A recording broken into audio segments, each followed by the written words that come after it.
Clip number 652۔ اس clip میں آپ قرآن پاک کی سورہ حجر کی آیت نمبر 87 سے 88 تک کی تلاوت، ترجمہ اور تفسیر قرآن صراط الجنان سماعت فرمائیں گے۔ بسم اللہ الرحمن الرحیم۔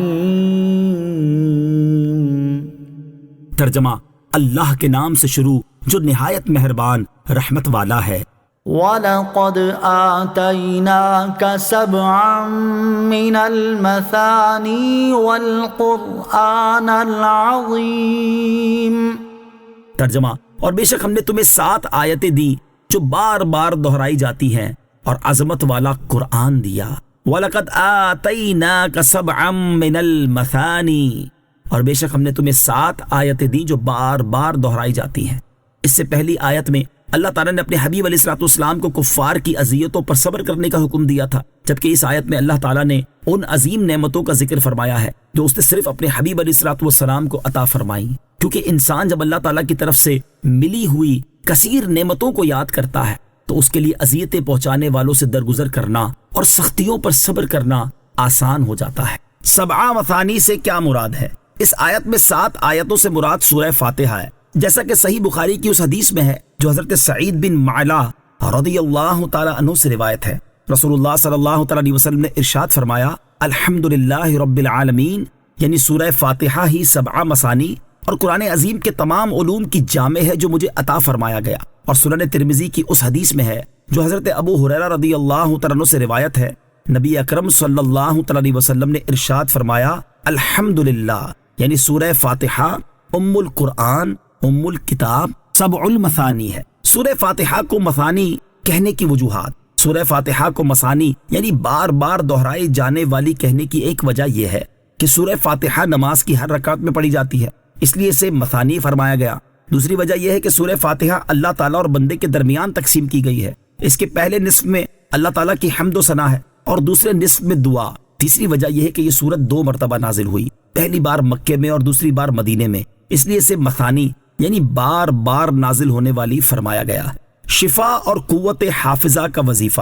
علامہ اسماعیل حقی رحمۃ اللہ تعالی فرماتے ہیں، خواص القرآن میں یہ ذکر کیا گیا ہے کہ جب سورہ فاتحہ کو پاک برتن میں لکھا جائے اور پاک پانی سے اس لکھے ہوئے کو مٹایا جائے اور اس پانی سے مریض کا چہرہ دھویا جائے تو اللہ تعالیٰ کے حکم سے اسے شفا مل جائے گی۔ اور جب سورہ فاتحہ کو شیشے کے برتن میں مشک سے لکھا جائے اور عرق گلاب سے اس لکھے ہوئے کو مٹایا جائے اور وہ پانی ایسے کند ذہن کو 7 دن تک پلایا جائے جسے کچھ یاد نہ رہتا ہو تو اس کی کند ذہنی ختم ہو جائے گی اور جو سنے گا وہ اسے یاد ہو جائے گا۔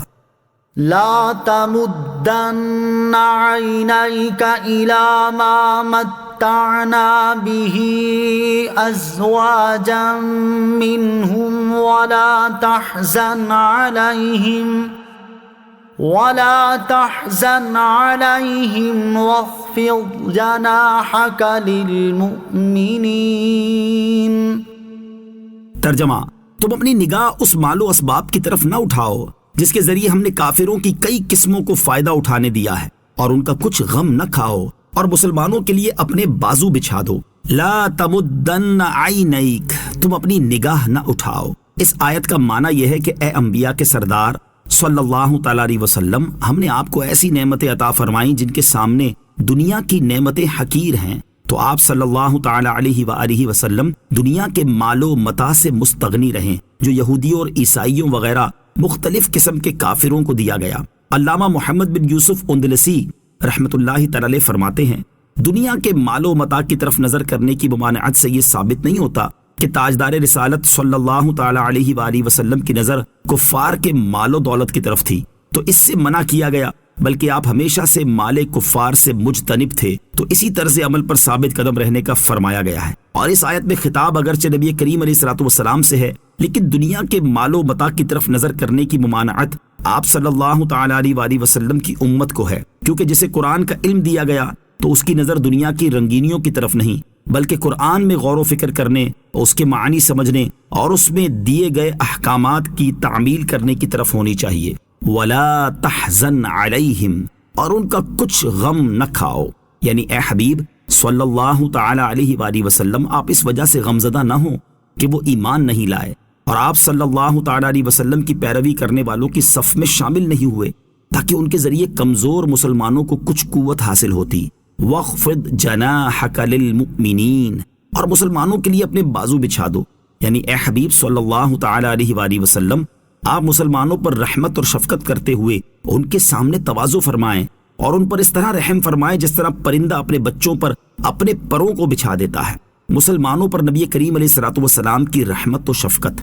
تاجدار رسالت صلی اللہ تعالی علیہ وآلہ وسلم کی مسلمانوں پر رحمت و شفقت تو ایسی ہے کہ اس کے بارے میں خود رب تعالی ارشاد فرماتا ہے، لقد جاءكم رسول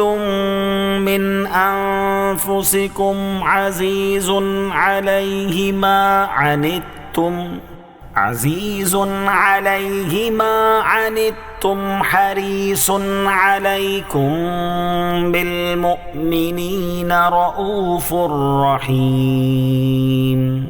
ترجمہ، بے شک تمہارے پاس تم میں سے وہ عظیم رسول تشریف لائے جن پر تمہارا مشقت میں پڑنا بہت بھاری گزرتا ہے، وہ تمہاری بھلائی کے نہایت چاہنے والے، مسلمانوں پر بہت مہربان، رحمت فرمانے والے ہیں۔ یہ تو قرآن مجید سے آپ صلی اللہ تعالی علیہ وسلم کی مسلمانوں پر رحمت و شفقت کا بیان ہوا۔ اب مسلمانوں پر آپ صلی اللہ تعالی علیہ وسلم کی رحمت و شفقت کی چند مثالیں سماعت کیجیے۔ نمبر 1، امت کے کمزور، بیمار اور کام کاج کرنے والے لوگوں کی مشقت کے پیش نظر عشاء کی نماز کو تہائی رات تک مؤخر نہ فرمایا۔ نمبر 2، کمزور اور بیمار لوگوں اور بچوں کا لحاظ کرتے ہوئے نماز کی قرات کو زیادہ لمبا نہ کرنے کا حکم دیا۔ نمبر 3، رات کے نوافل پر ہمیشگی نہ فرمائی تاکہ یہ امت پر فرض نہ ہو جائیں۔ نمبر 4، امت کے مشقت میں پڑ جانے کی وجہ سے انہیں صوم وصال کے روزے رکھنے سے منع کر دیا۔ نمبر 5، امت کی مشقت کی وجہ سے ہر سال حج کو فرض نہ فرمایا۔ نمبر 6، مسلمانوں پر شفقت کرتے ہوئے طواف کے 3 چکروں میں